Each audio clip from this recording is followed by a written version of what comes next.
morning, Bill. Hey, Greg. Hey, guys. How we doing? I got to tell you, the BC hype is real. I was at the Patriots premiere last night, an event that I'm sure you used to attend at various times.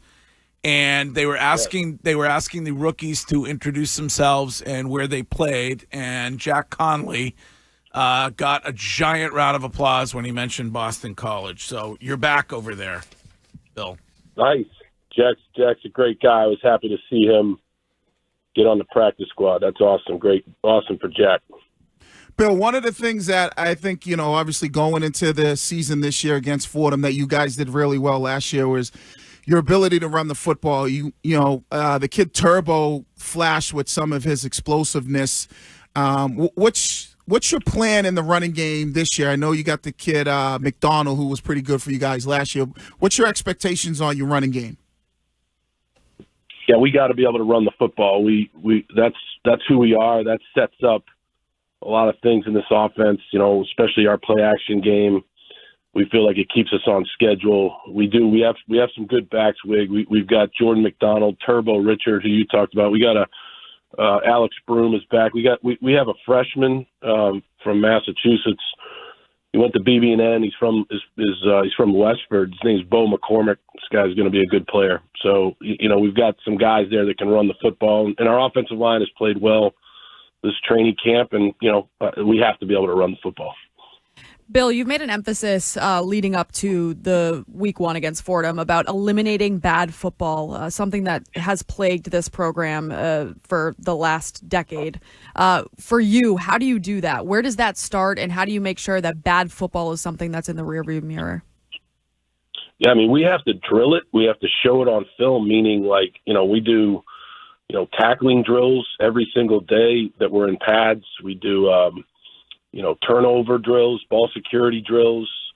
We've got to do that. In the games that we lost last year, I would say in some of those games, we basically gave the game to the other team by turning the ball over.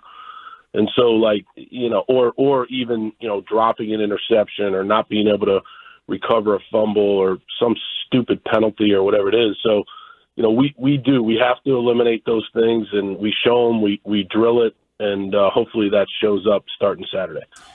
Bill, in the NFL, you always come into the season and say, all right, the goal is to win the division, and guys understand it is one game at a time.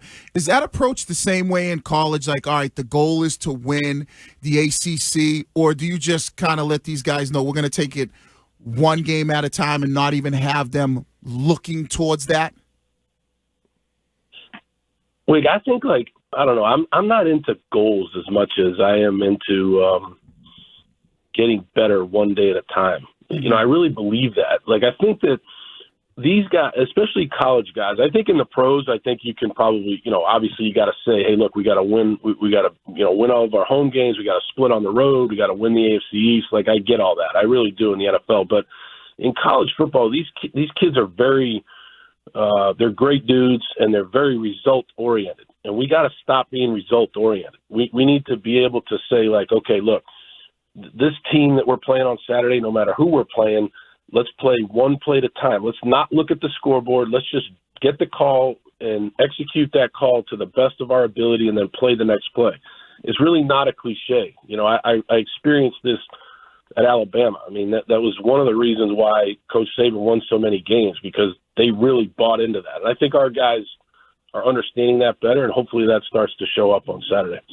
Billy, when you were with the Patriots, Kendrick Bourne was on the roster. He was cut yesterday. What did you like out of Kendrick Bourne's game, and what have you made, I know from afar, of Vrabel's beginning a couple months as the head coach of the Patriots?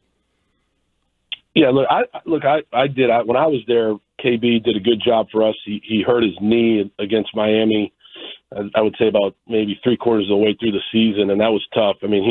He was a good player, big guy, good hands, good route runner. But in the end, I think what Mike is doing a great job of is it's his team. It's his program.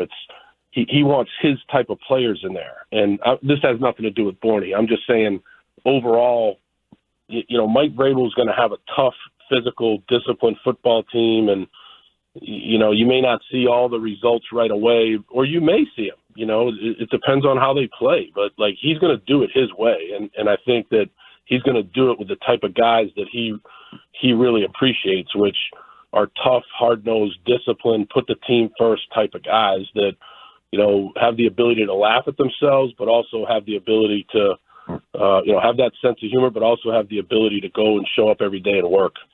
Bill, you brought up your offensive line. You guys lost a lot of guys last year. Going into this season with, putting that offensive line unit together with a new quarterback, how difficult has that been? And I know you said that they've been playing well during training camp, but you expect good things out of them.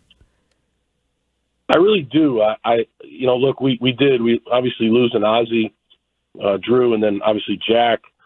Those guys are good football players. I mean, they're playing in the NFL. All three of those guys had good camps in their respective teams. But, that's college football. Guys graduate, guys move on. We have Logan Taylor, Jude Bowery. These two guys will play in the NFL. They're really, really good players. Eric Storty, our left guard, excellent player, young player. Dwayne Alec will be the center. He's a veteran player. He's played a lot of football here.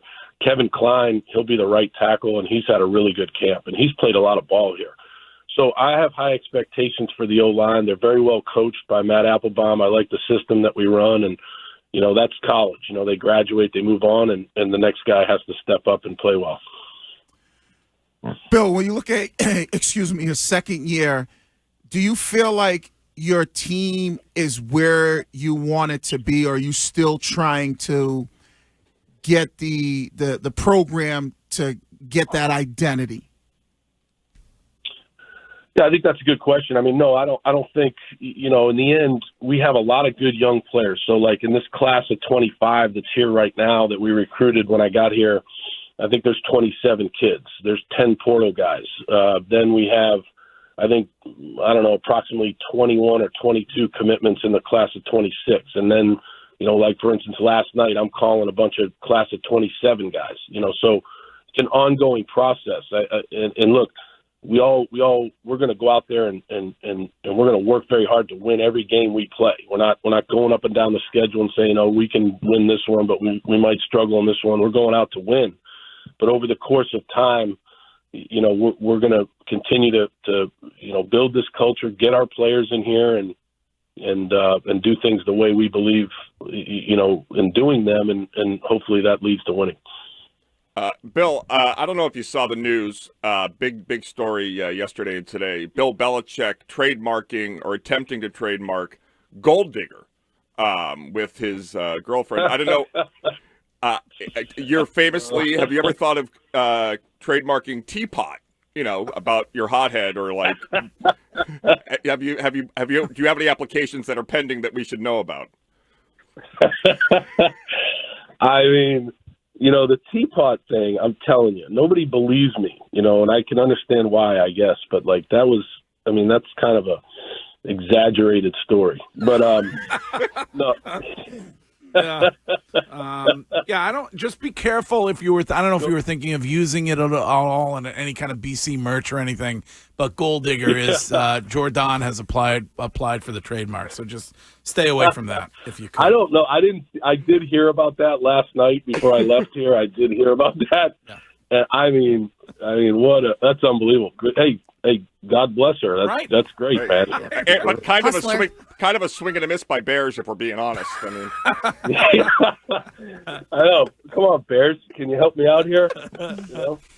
Also, before you go, good news. We talked to Mike Vrabel this week, and his son, who is on your staff, was reaching out to him and bemoaning the fact that things were not going the way he wanted to at a certain point. So that's a kid who's on the ball and reaching out to his dad for advice. So I just want to tell you about that. Yeah, Tyler's doing good. He's a great guy, and he's pouring himself into this coaching gig, and it's good. We have a good staff. We really do. It's a staff that has good chemistry. They care about the kids, and Tyler's fitting in very well. All right. Bill O'Brien, as always, a pleasure, and go get him. And